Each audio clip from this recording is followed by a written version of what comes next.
Welcome to Freshman English 1. My name is Ms. Hankins, and I just wanted to take this opportunity to introduce you to some of the features of our course. But because the way you've logged into Moodle has changed this year, we're going to start on the BRTC homepage. So from that homepage, you're going to click here on My BRTC. And to sign in, you'll use your first name, middle initial, last name, and then your birthday as your password. Once you've logged in, your Moodle courses should be over here on the right.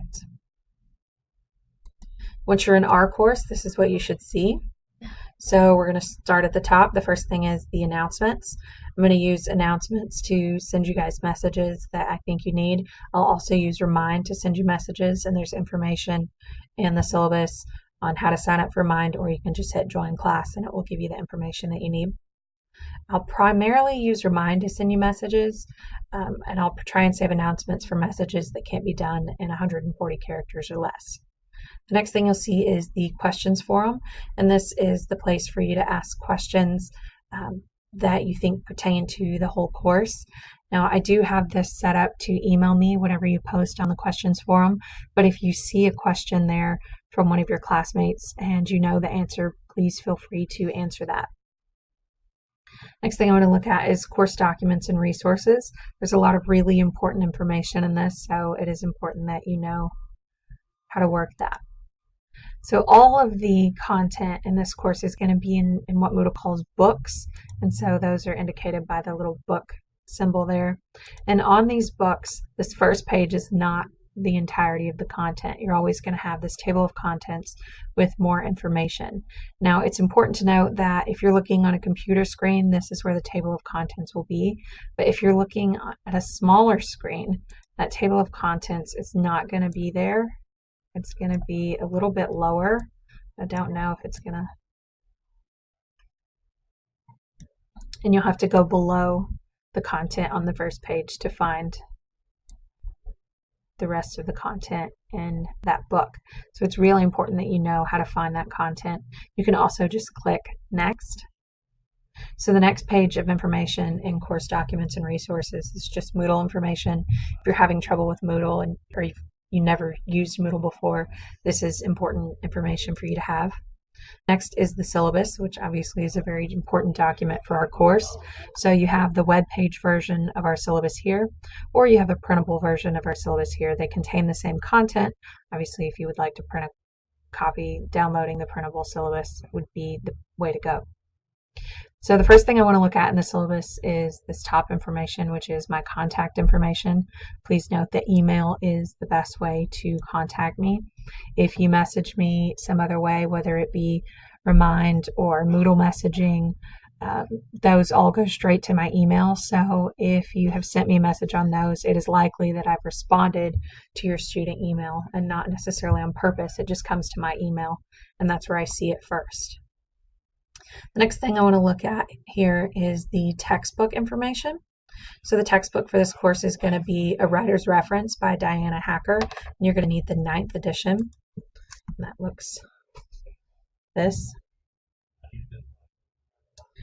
So you might have seen on the website that you need a book called Patterns for College Writing, but I do not use that textbook.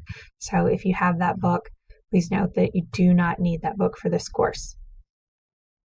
The next thing I want to point out is the contingency plan.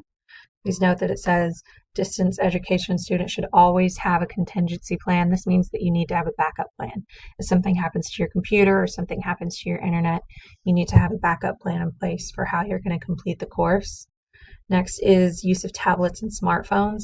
I do not recommend trying to complete this course on a tablet or smartphone.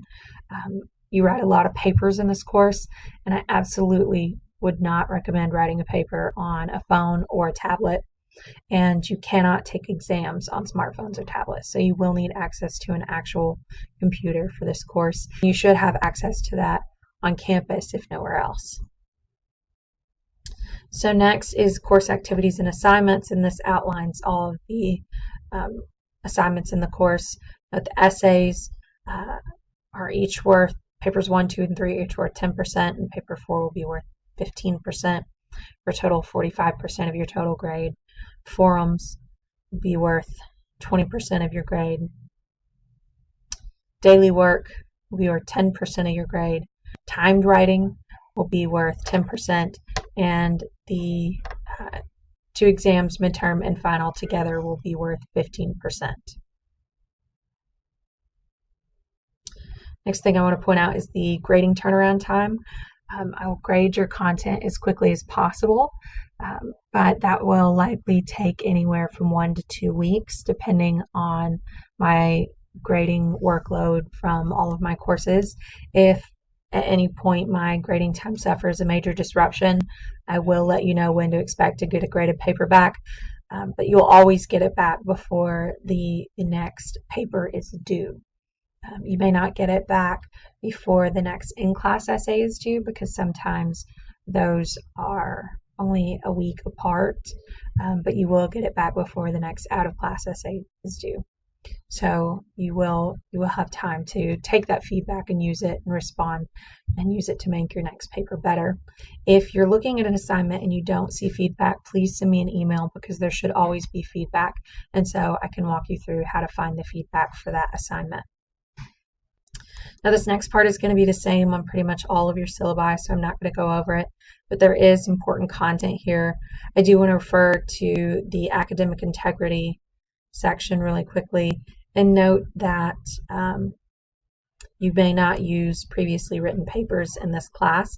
So if it's a paper you've written for another class, you can't reuse it in this course, because it's not fair to other students. It doesn't show me that you're learning anything new in this course. The next section I want to look at is makeup and late work policy. Please note that the only work that can be turned in late is papers. Forums, quizzes, things of that nature cannot be turned in late. My view on forums is if you try and write on a forum late, it's like walking into class after everyone else has left and the class is over, and then telling us what you think about the topic that we talked about that day. It doesn't do anybody any good, us or you. So it is important that you get your work done in a timely fashion. I will take papers a little bit late though, because they are worth such a large percentage of your grade. That does not include timed exercises. Those are due by the day that they close. They're kind of counted as a quiz in that. Next thing I want to look at is the course calendar. Now there is one here within the syllabus, but there is also a separate one that just contains this calendar information. So that's the one we're going to look at.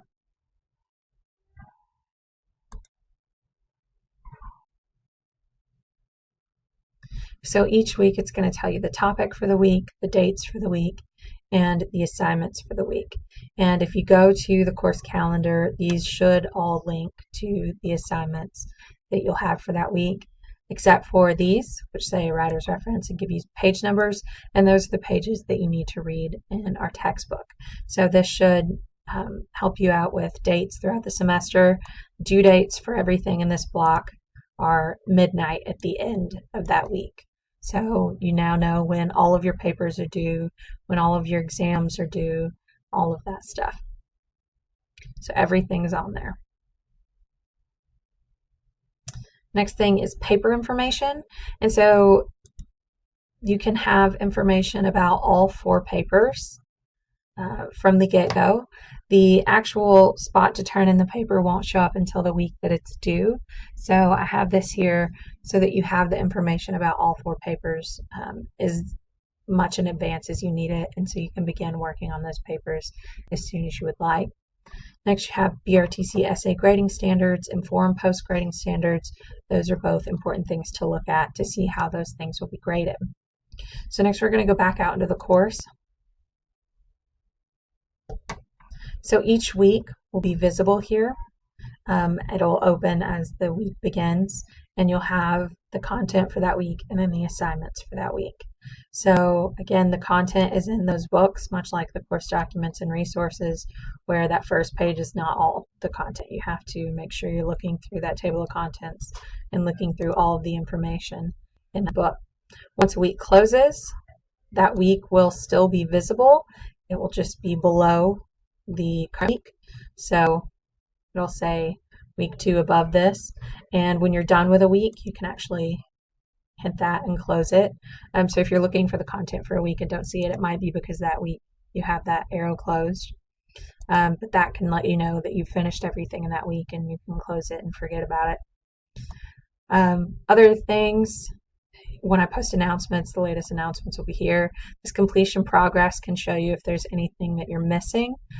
Most of these things are going to have check marks out beside them, and when you've completed that assignment, you can check it. Some things will automatically check themselves, like quizzes and turning in papers, but some things you'll have to check yourself once you decided that you've completed that item. The last thing I want to look at is the grade book for the course. So sometimes your course may look like this with this dashboard over on the side. If it doesn't have the dashboard, you can open and close it there. I like to keep mine closed, but this is where you will find the grade book. And so you'll just click on grades, and that will show you all of your grades in the course. Okay, so I do believe that is everything. I hope you found this video informative, and if you have any questions, please don't hesitate to email me. My email address is ashley.hankins@blackrivertech.edu, and I'll do my best to answer within 24 hours, and I hope you all have a great semester.